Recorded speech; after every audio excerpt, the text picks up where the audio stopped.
Welcome, everyone, and thank you so much for joining. My name is Bethany, and I am the training manager here at Yesware. And I'll be hosting today's live feature training on Yesware for O365 users.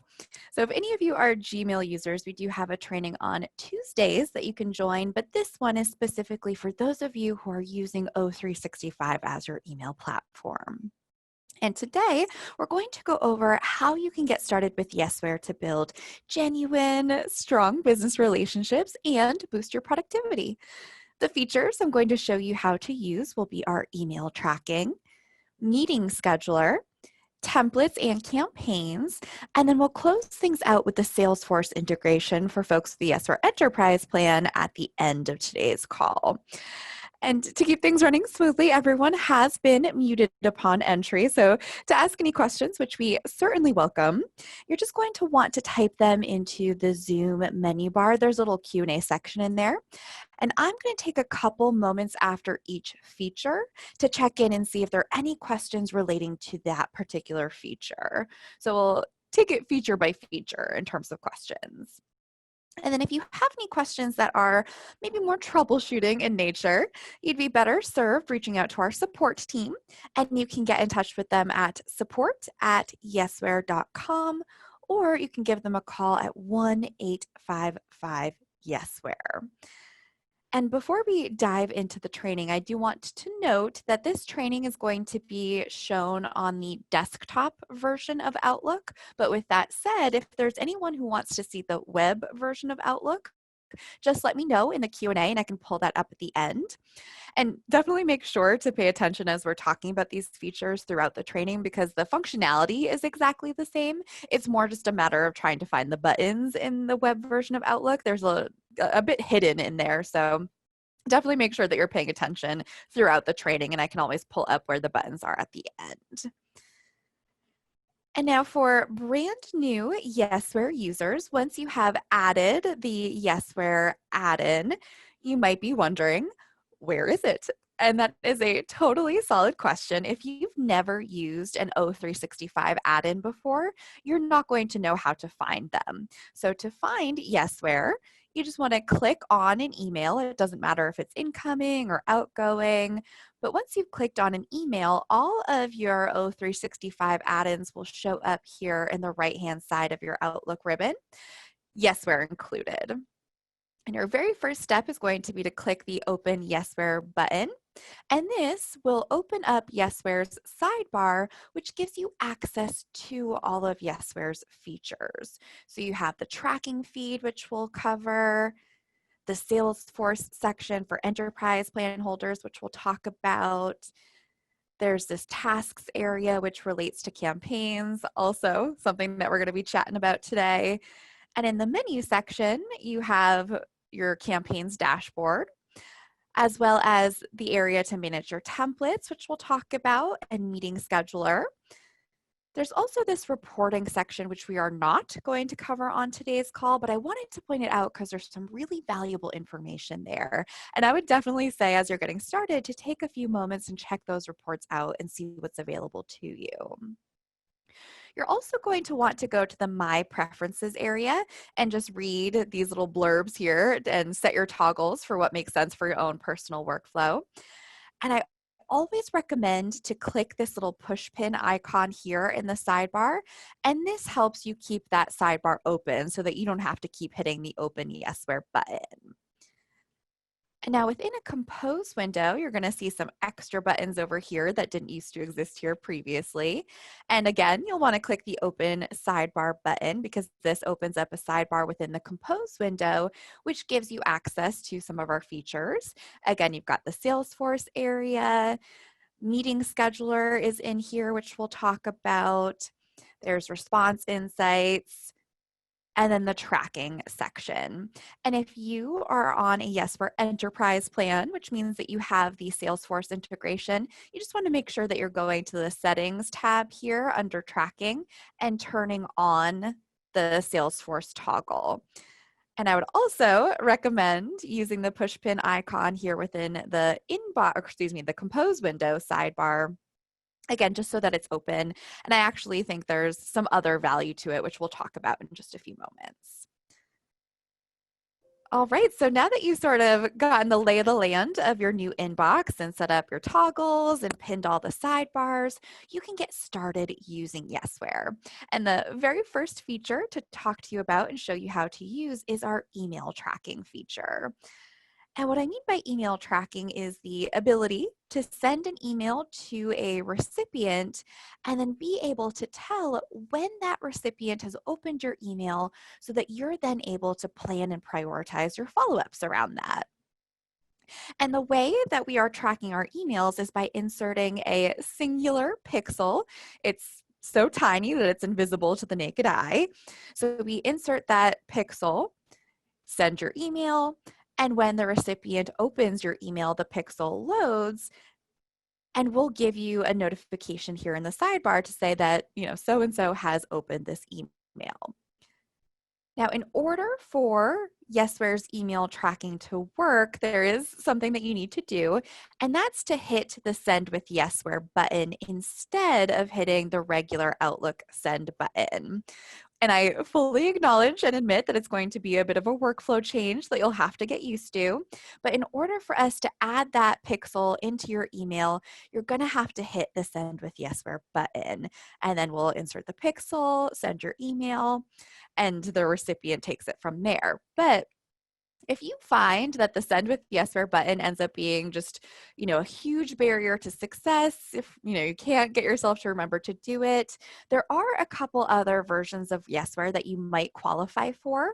So if you, as you're kind of getting started with Yesware, find that you really can't deal with the Send with Yesware button, I would reach out to our support team and they can chat with you about the different options that you might have to get around the Send with Yesware button and just use the regular Send button. So there are a couple options there, and I would say to reach out to them. You can call them 855 Yesware or email them at support@yesware.com. But in any event, once you hit the Send with Yesware button, or if you're on the versions that allow you to hit the regular Send button, we'll insert that tracking pixel. Your recipient opens the email, the pixel loads, and we'll show you the open notification here in the sidebar. And a lot of our customers then use that as a way to immediately follow up with a phone call. And if you immediately follow up with a phone call, that significantly increases your call connection rates. Now you might be thinking that this seems like a good idea in theory, but in practice, you are not going to be staring at the sidebar. You have a job to do. So you'll have other compose windows open in front of it. You might have Word docs, or you might be in Salesforce. So you're not staring at the sidebar. So how would you know if someone just opened your email to immediately follow up with a phone call? Well, one of the preferences in the My Preferences area that we talked about is to turn on event notifications. And this allows for pop-up notifications. So you'll want to turn that on. And then come down to this area where it says to receive browser notifications for opened emails, open all events in a new window. So you'll click on that. And the first time that you do it, it's going to have a little pop-up here. I've done this hundreds of times, so it no longer pops up for me. But the first time you do it, it's going to say, do you want to allow for browser notifications? And you want to say, yes, allow. And as long as you keep that open in the background and have allowed for those browser notifications, those are going to act as pop-up notifications that will pop up in front of, whatever it is that you're doing so that you can see so-and-so's just opened this email. So I need to immediately follow up with a phone call so I can get them on the phone. Now, another notification type that you're going to see here in the sidebar is this link click notification. So if you're sending links to different pages on, your website, or maybe links to YouTube for demo or tutorial videos, and you just want to get a sense of, of all the people that I'm sending this to, who's actually engaging with this content, you can use the link click tracking to determine that. And to set that up, you would want to click the Add Tracked Link button here in the Outlook ribbon. Or if you have your sidebar already open, if you go to the tracking tab, the tracked link area is here as well. So you want to kind of fill in the prompts here. So I'm going to have this read, check out our website, but presumably you'll come up with something more creative than that. But let's put in the word website because that's the word that we're going to have hyperlinked. And then the URL. So what web address do you want to send them to? And then title refers to the little like pop out that happens if you hover over a link. So I usually just kind of summarize whatever it is that I'm sending them to. And then we'll click insert tracked link.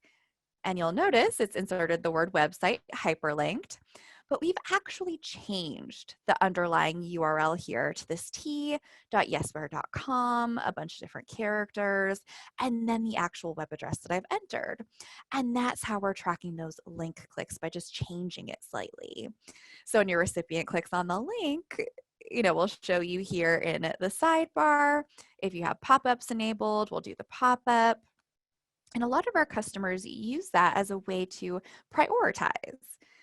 If you have a ton of folks that you need to be following up with, beginning with those that have clicked on links is probably a safer bet, just because they're likely to be more interested and invested than someone that just kind of opened your email and didn't do anything with it.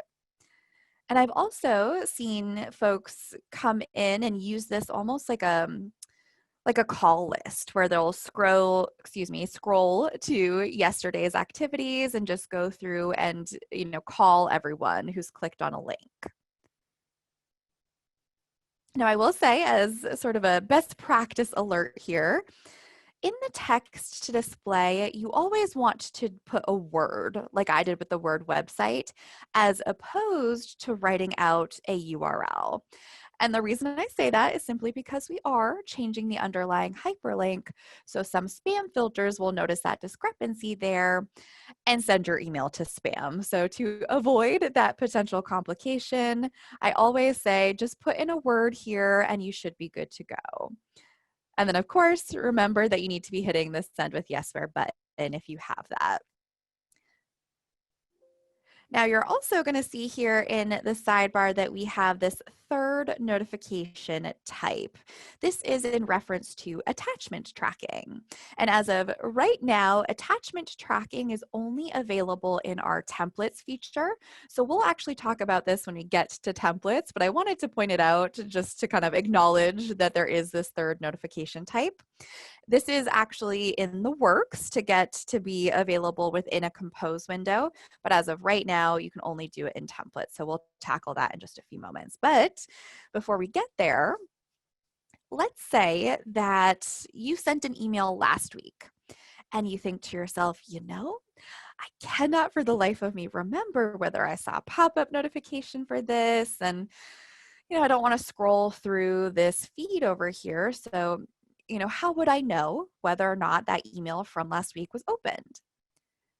Well, you could use Outlook's search bar and search for the email, or, certainly go into your sent items and find the sent message in question and click on the sent message. And instead of going to the All Events tab here, you want to go to the Message tab. And this shows you the tracking history for this individual message. And that way you might take a look and say, okay, looks like they did open the email, but they never replied to me. So when I do my follow-up, maybe instead of sending another email that they don't reply to, perhaps I pick up the phone or try LinkedIn and see if I have more success with a different medium. Or, alternatively, I might take a look and see that they didn't even open the original email. So when I do my follow-up, maybe I change up the subject line to make it more personalized or compelling to prompt the open, or change the times that I'm sending emails to a time that might be more convenient for my recipient. Maybe they're in a different country or time zone. So really the purpose of email tracking is just to kind of give you a place to start when it comes to, where am I going to spend my time? How am I going to do my follow-ups? Where do I need to start? All right, so I'm going to pause here for those of you that joined us a bit late to ask any questions. You just want to put them into the Q&A box in that Zoom menu bar. And we're going to take this feature by feature. So if you have any questions on tracking, you can go ahead and put that in the Q&A. And then next up, we're going to talk about meeting scheduler. So give me just a quick moment here to pull up the Q&A box.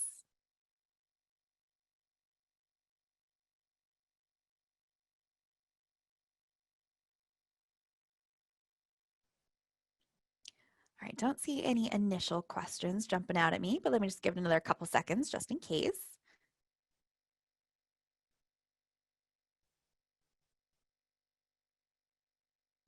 So this is there's a question here from someone who wants to see something. The Salesforce integration we cover in the last 10 minutes of the call. So we'll get to that. All right, not seeing any questions on tracking, so I think we're good to move on. So let's move on to the meeting scheduler feature. And meeting scheduler is a way to send your recipients a link which shows them your current availability so that they are able to select a time that works well for them to meet with you. And it eliminates the, back and forth song and dance of saying, are you available at this time? I can't do that time. What about this time?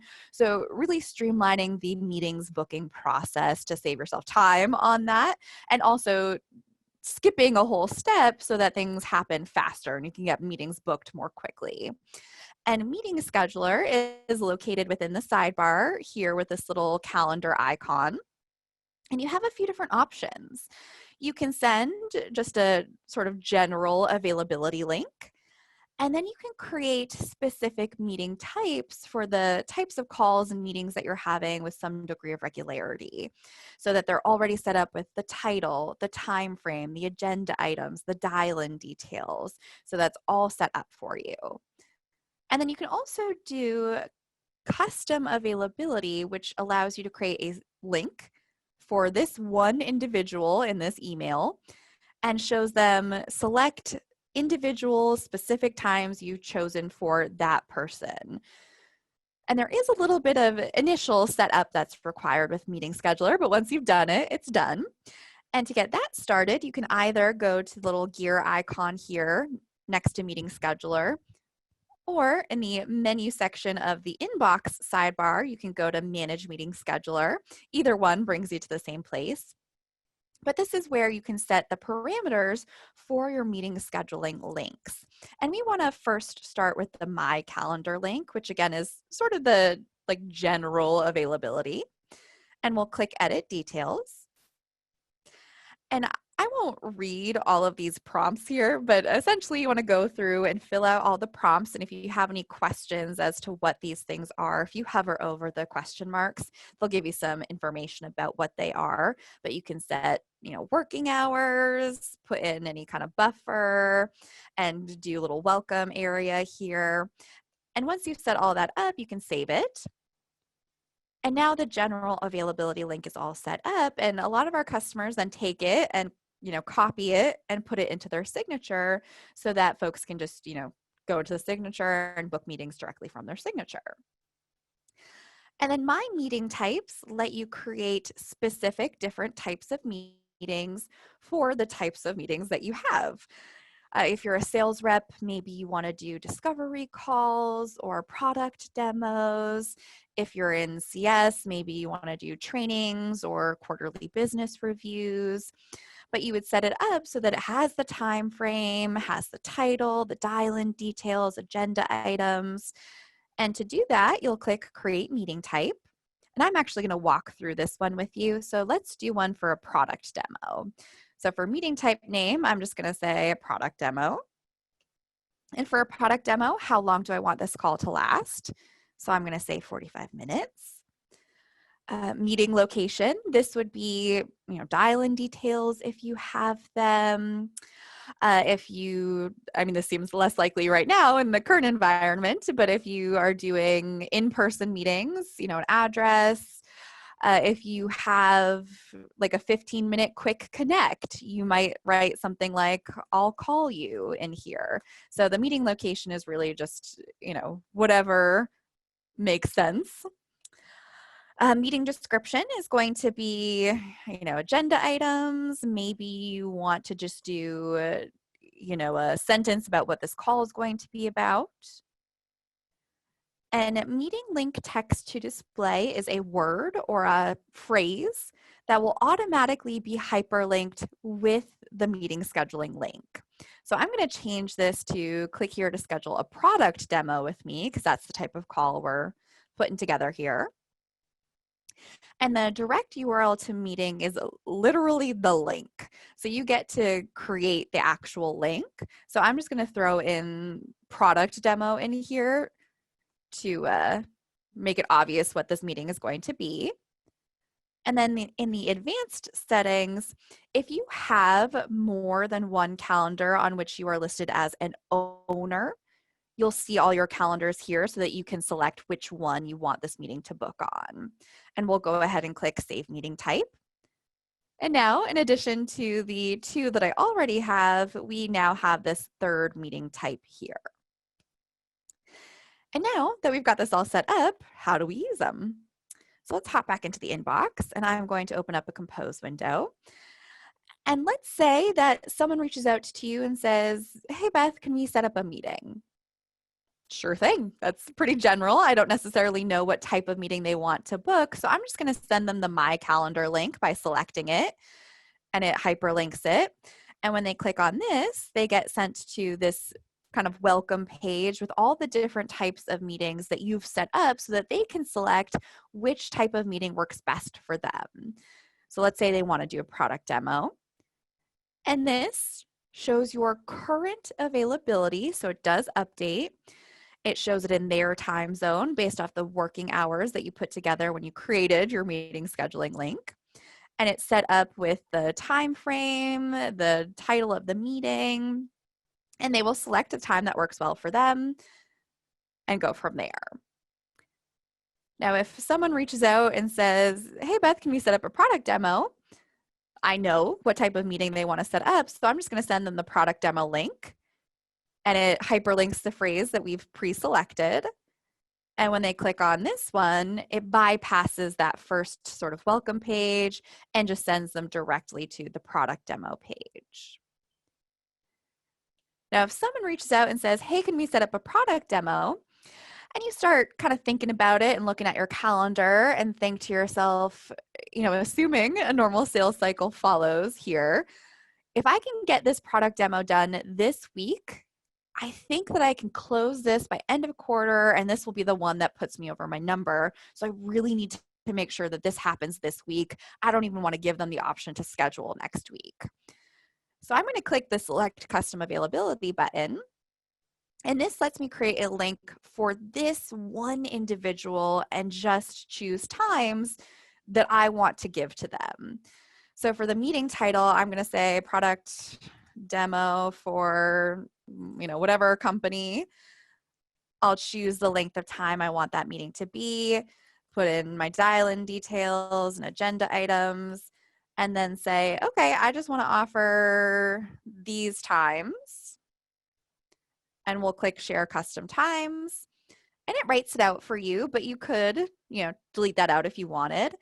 And then it has this link that when they click on this, it brings them to a page that only shows the times that you've chosen to offer to them. And this too updates so that if you happen to book a meeting on the 1st at 1:30, that would no longer show as available. It just shows available scheduling options.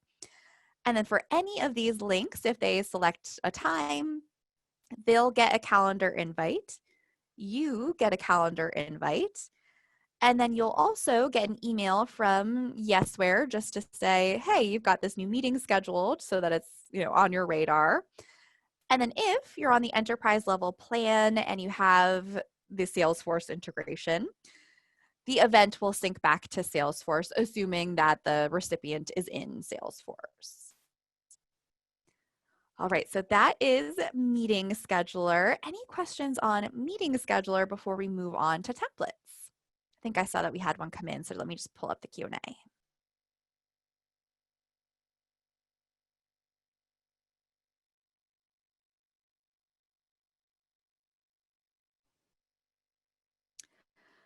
Okay, so there's a question here. I think maybe this person didn't see sort of the lead in, or maybe I didn't make it clear enough, but the question is, it looks like you listed your available times. Is there a way for it to identify what's available on your calendar automatically, or do you have to spend the time updating the scheduler?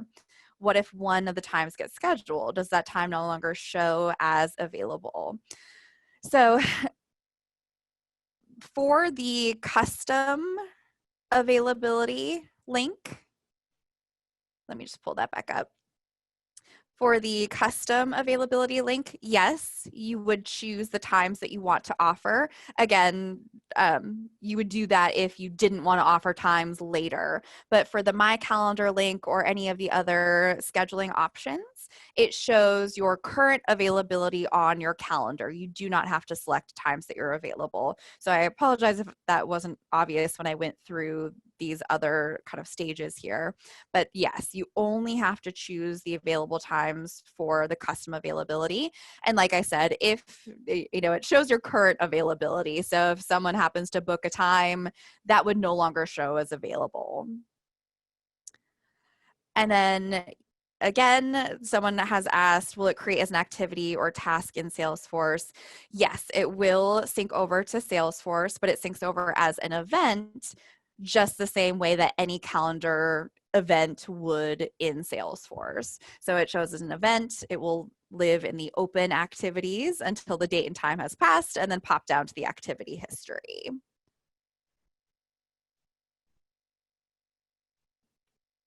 Right. Any other quick questions on meeting scheduler before we move on to templates?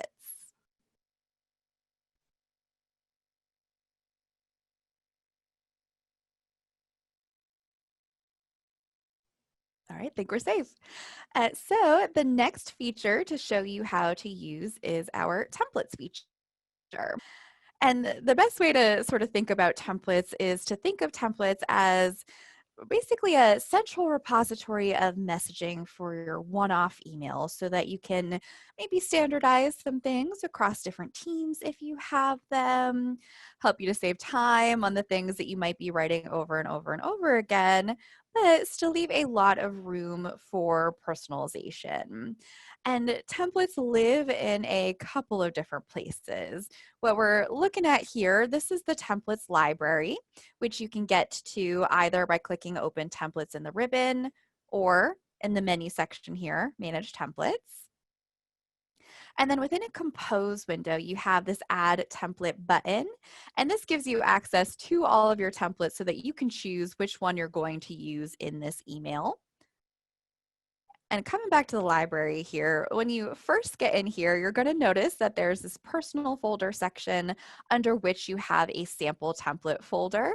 And the folders here are just to keep you organized with all of your content. And I am sure that you figured out that the sample templates folder contains sample templates. And I would say to just, poke around those sample templates, maybe get a sense of how you'd start using them, get a little inspiration. And certainly if they're of value, there is an edit button and you can repurpose them for yourself. Or if you want to, scrap them, if you click this more button, you can always delete a template. And once you've perused the sample templates folder, next to the name of every folder is this little trash can icon. So you can always get rid of a folder if you no longer need it. And to create your own folders for the organization of your content, there's this little folder plus icon here in the upper right so that you're able to create your own folders to store all of your templated content. Now, when it comes to your templates, I'd encourage you to think of templates in two ways. You've got sort of the standard approach to templates, which is to do a template for a full email start to finish. If there are any emails that you find yourself writing pretty frequently that have a subject line, have an opening, a body, a closing, that you would then just want to sprinkle some elements of personalization throughout, absolutely do a template for that. That's like the main use case for templates. But a template does not have to be a full email start to finish. It could also just be a couple lines of text.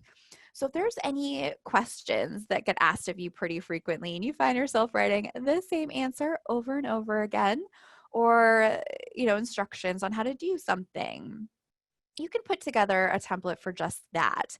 And this template is a real life example that's literally just a sentence long. So anything that is going to save you time is a good use case for templates.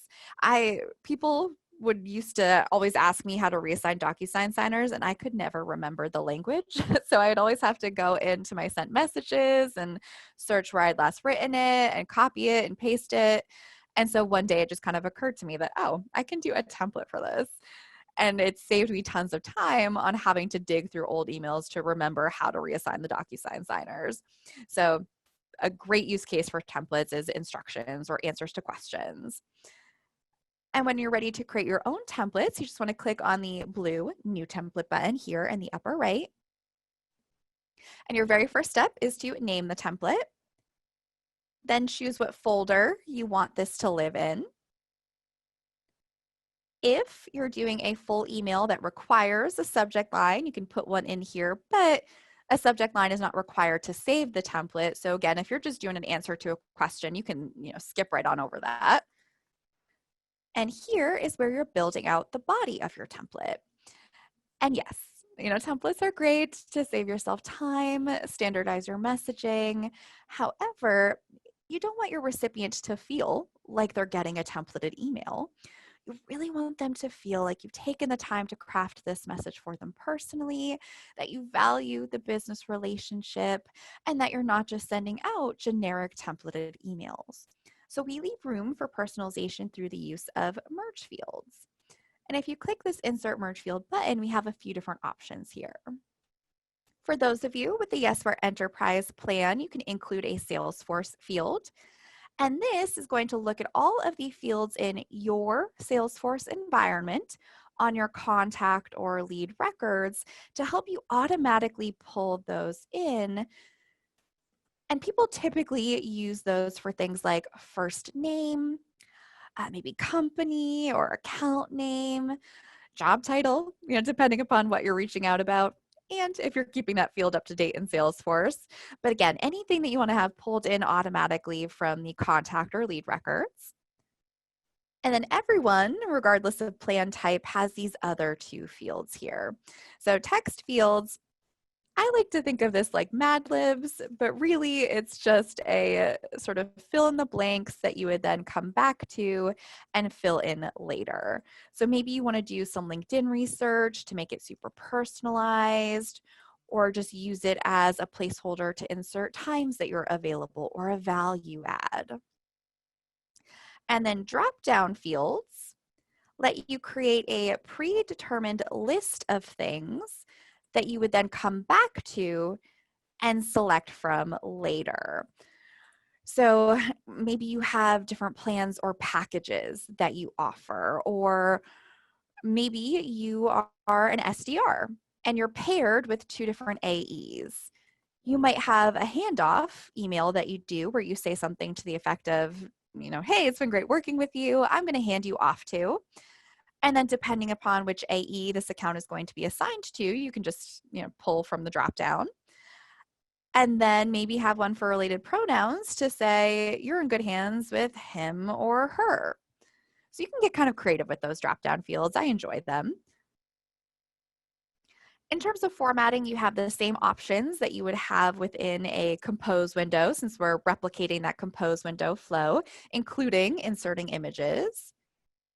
And then we alluded to this when we were talking about tracking, but this is where inserting a tracked attachment comes into play. So you can add a PDF, a PowerPoint, a Word doc, Excel file, MP4, anything of that nature, and you can add it to the template. So when you add the template, along will come that attachment, and then as a bonus, it's going to be tracked, which again, you can use to determine, interest, engagement levels, that sort of thing. All right, so now that we have put together the template, let's save it and actually use it, which means we need to hop back into the inbox here. And I'm going to open up a compose window, and we will put in our recipient's information into the to field here. And now I'm going to click that Add Template button. And again, this is where it then pulls up all of your templates so that you can select which one you're going to use in this individual email. And now you have two options. You can either click this sort of quick insert button, or you can click on the template so that you can fill it in. If you just click the quick insert button, it literally dumps this template in as is. So it's going to say, hi, first name, which is obviously not what you want. So you want to click on the template so that we can fill these things in. And you're going to notice for folks with the Yesware Enterprise plan, it's automatically pulled in my name because of the email address that I put into the to field. We scan Salesforce and then pull in that information into the Salesforce fields. And then for the text fields, we just kind of fill in the blanks here. Choose from the dropdown. And now we can click insert. And it will have inserted all of those elements, and I can, send this off as is, or there's nothing to say that I can't, keep writing out my email. I can also add another template. So maybe I suspect that this person is going to ask me about the DocuSign signers, and I just want to head that off at the pass. I can pull up my DocuSign signers template. And because I know this one doesn't have any merge fields, I'm just going to hit that insert button, and it will have insert itself wherever my cursor was, and I can, keep typing out my email. You can also imagine a scenario where I'm just, writing my email from scratch, type, and then know that I need to put in an answer to a question, or maybe I have some sort of spiel that I need to put in here that I have a template for. I can pull up that template, insert it, and then finish out my email. All right, so that is templates. Any questions on templates before we move on to campaigns?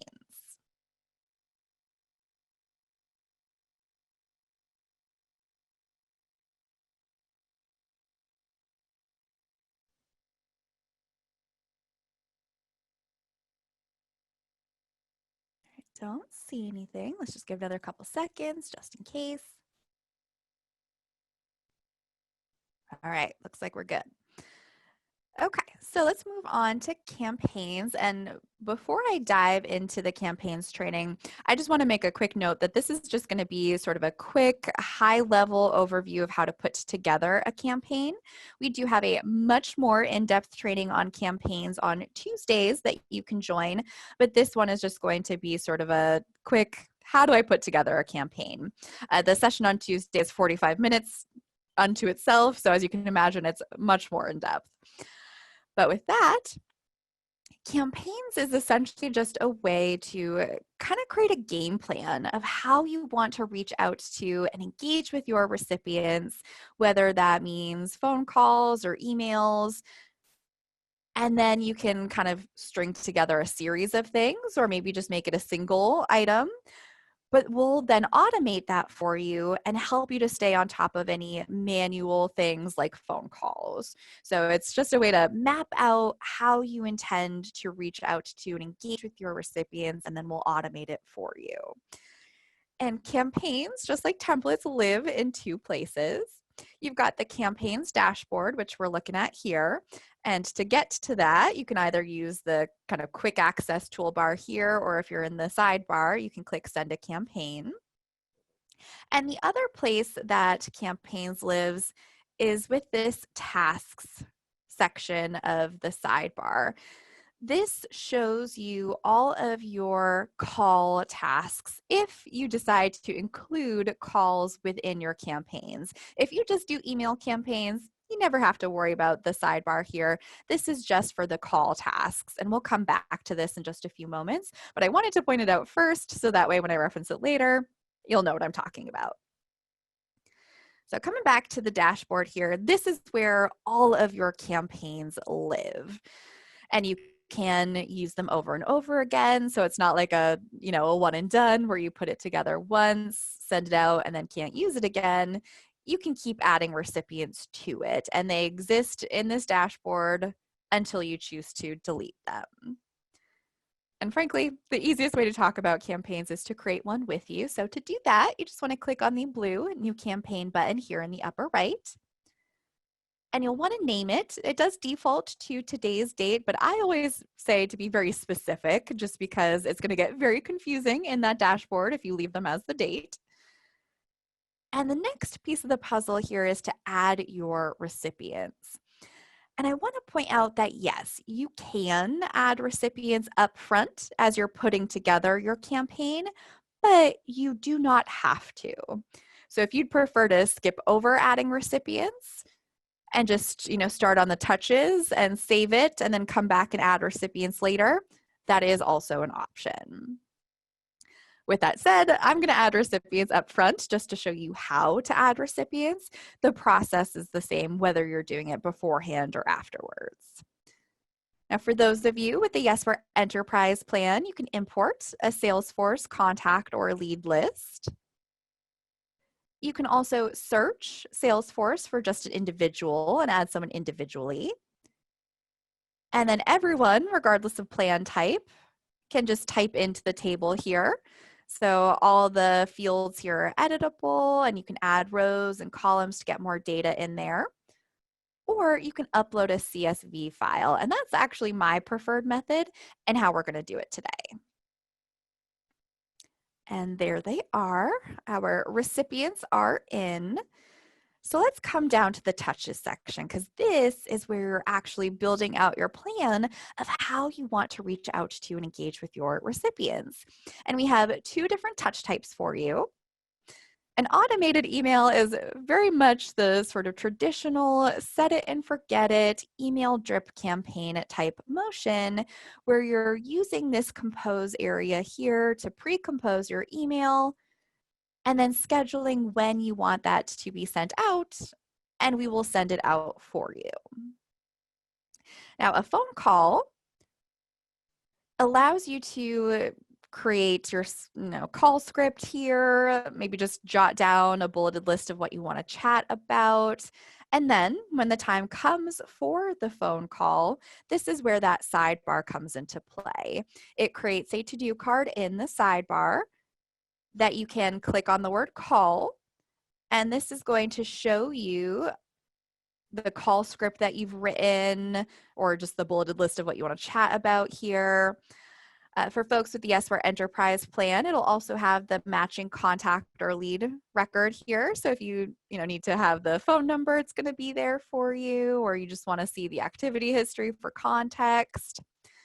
And then the most important piece of this is choosing what happened on the call, because that would have an impact on whether or not the next stage of your campaign fires. And enterprise level plan holders can add notes. If you're on a pro or premium plan, you just choose the outcome type and click save.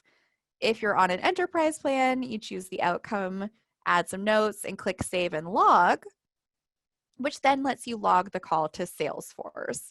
And technically, you don't have to do anything else other than hit the second save button, but just to show you what you're saving, you're logging the call to Salesforce, and it does it for you automatically. So it sets up the subject, assigns it to the correct contact or lead, and then in the comments pulls in campaign data, which can be used for reporting, as well as your notes. So really all you have to do is hit that second save button and it logs the call to Salesforce. So the sidebar here is just for those phone call tasks. Now, in creating your actual content, whether it's for automated emails or the phone calls, you can start from scratch just by typing it out, or if you have a template that seems to be working pretty well for you and you want to kind of scale up that messaging, you can insert a template. And I'm going to do a template just so that you don't have to suffer through watching me compose an entire email here. And now you'll notice in my template, I have a ton of merge fields. And just to name a couple here, I've got first name and capital raise, product release, promotion, growth. And the most important one is that there is idle in here twice. So I would describe this as a cold prospecting email where I've done the research to make sure that the person I'm reaching out to is probably the best person to be reaching out to at the company.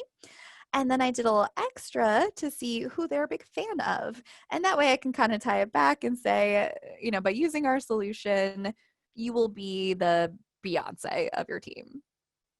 Again, showing them that I've done the homework, value the potential in this business relationship, and I'm not going that spray and pray approach where I'm sending out tons and tons of generic emails hoping that something sticks, but rather being much more personalized in my outreach. And I've chosen to use merge fields as a way to inject that personalization. As long as those merge fields match exactly with the column headers here in this table, when I go to preview and personalize, which best practice alert, you should always be doing, you'll see that I now have 3 hyper personalized emails going out to my recipients. Now, it's worth noting that if you start your content from scratch, as opposed to using a template, you obviously don't already have merge fields in here. But to get them in here, you can click the Insert Merge Field button, and this will look at all of your column headers to help you insert them. And to kind of further drive that point home, I'm going to add a column to our table and just stick in some, nonsense letters that I wouldn't want to try and make match by hand. And then we'll put in some data in here just so we have something to pull through and show you. And now I'm going to put my cursor where I want the merge field to go. Click Insert Merge Field. It's found the new column header. It's matches. It's got the formula. So when I go to preview and personalize, we're going to see those A, B, C's. Now, if you imported a contact or a lead list from Salesforce instead of doing a CSV, there's obviously not a whole lot of room for true personalization there. So in the preview and personalize area, you can also personalize further here. So if you wanted to maybe write an extra note for a handful of people or something like that, you can select the individuals and write whatever kind of note it is that you need to for that person. We'll apply personalization. And now this person, Brandon, has an extra note that Elia and Carolyn don't have. It's just Brandon. And from here, we can either call it a day and say that we just wanted to do a singular email blast, or we can continue to add touches, and there's no limit to the number of touches, and you can mix and match these, for whatever order makes sense for what you're trying to accomplish. You just need to decide how long you wait before the next touch goes out. And the language here is that if there is no connection, start the next touch. And that just means if there's no response to the preceding email, or for a call task, if you mark in the sidebar that you did not speak to someone, then 3 days later, send out this next touch. If they do reply to the preceding email, or you do mark in the sidebar that you were able to get in touch with someone, pull them out of the campaign so that they don't receive further stages of the campaign. In the settings section, though, if you're doing something that's a bit more nurturing as opposed to prospecting, you can uncheck remove recipients after connection. And now the language in between each touch changes so that it's just after a certain number of days, regardless of whether or not they've replied or you've spoken to them on the phone, send out the next touch. So it really kind of depends on what you're trying to accomplish with the campaign, but the default is to pull someone out after they've replied or you've spoken to them on the phone. And then the BCC address area is applicable to those of you on Pro or Premium plans.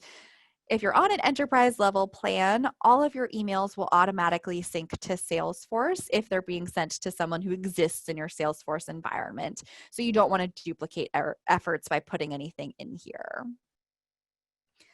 And then lastly, just need to acknowledge that Outlook has a daily message limit because with campaigns, Your prospect lists can go up to 1,000 recipients. So if you're sending out 1,000 emails in a day via campaigns and then just kind of going about your daily business in Outlook, you could potentially lock yourself out of Outlook. Just something to keep in mind there. And now I'm going to go ahead and click Start Campaign because we've added our recipients and put together our messaging. So we're ready to get this thing out the door. And this just confirms that your recipients have been added and they are now considered active on the campaign. All right, I know that is a ton of information, and like I said, certainly not at all exhaustive of all things campaigns, but is there any initial questions on kind of the setup of campaigns that I can tackle before we move on to the Salesforce integration?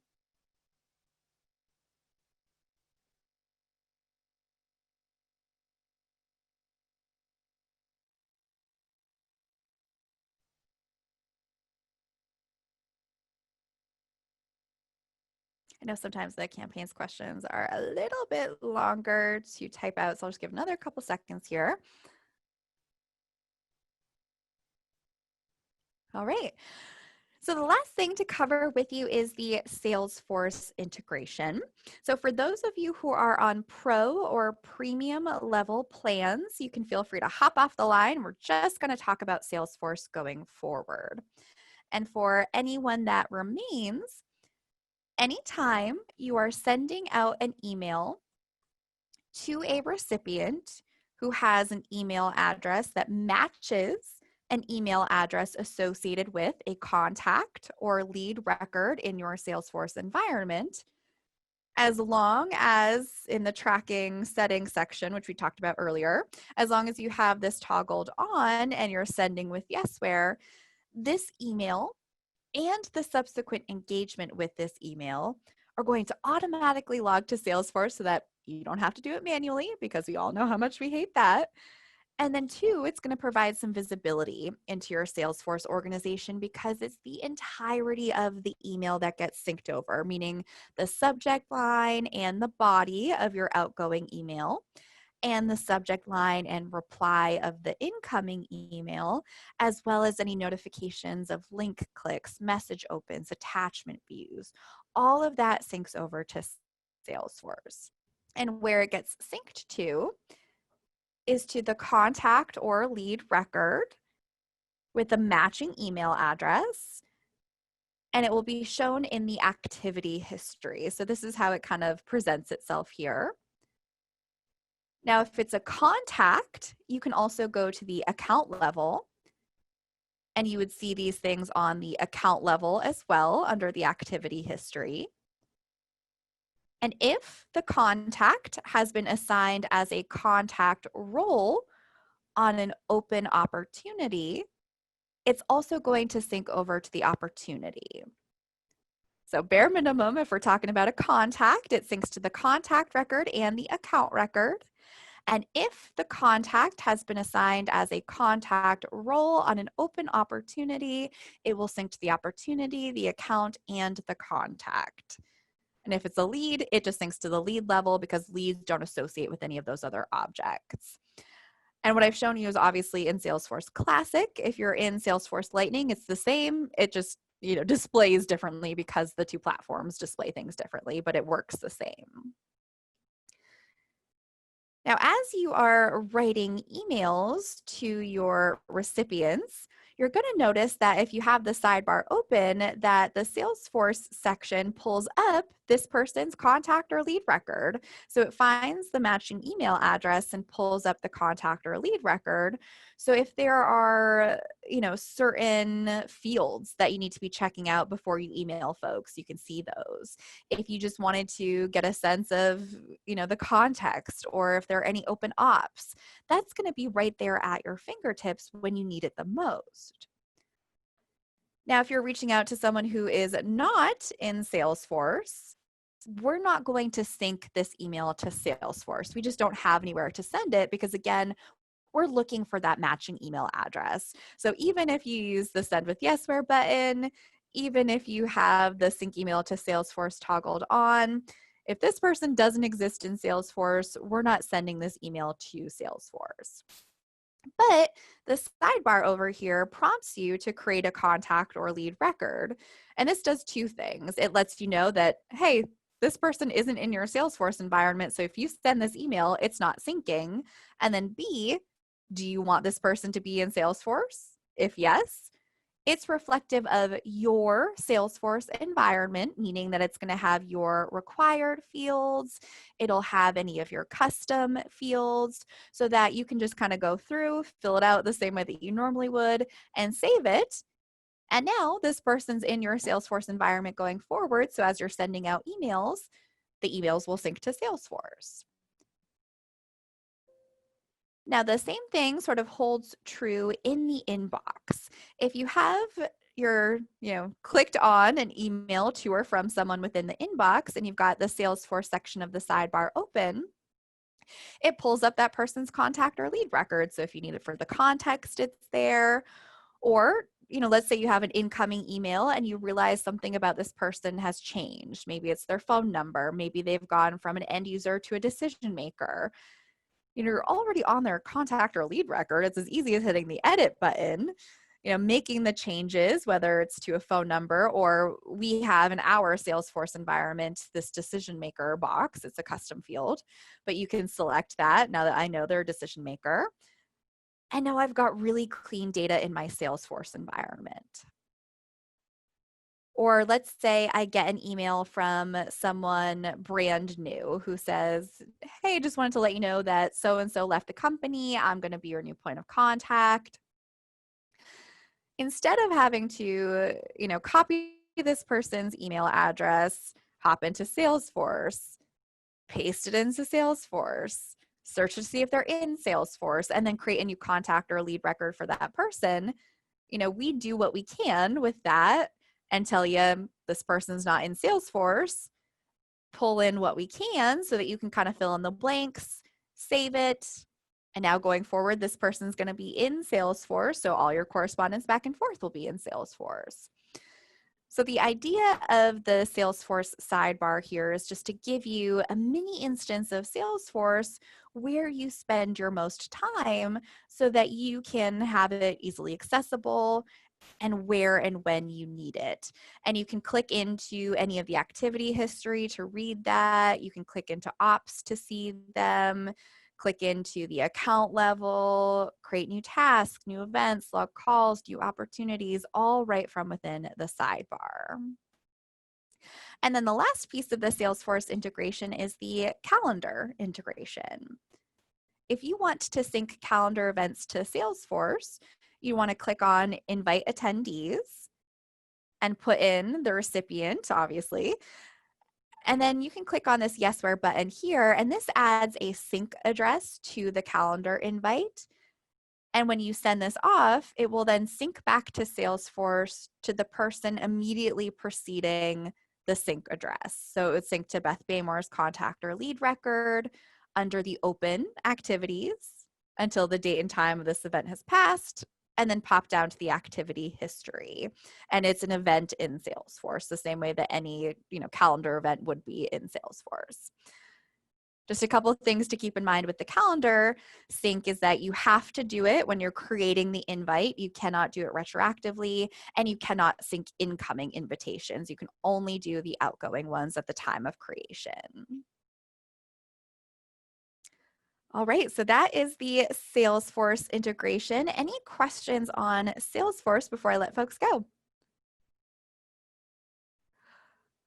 There's a question here. Does Yesware send unsubscribes to Salesforce? So we don't have any unsubscribe link or button or anything like that. The assumption is that you would already have that or that your recipients have already opted into your communications with them.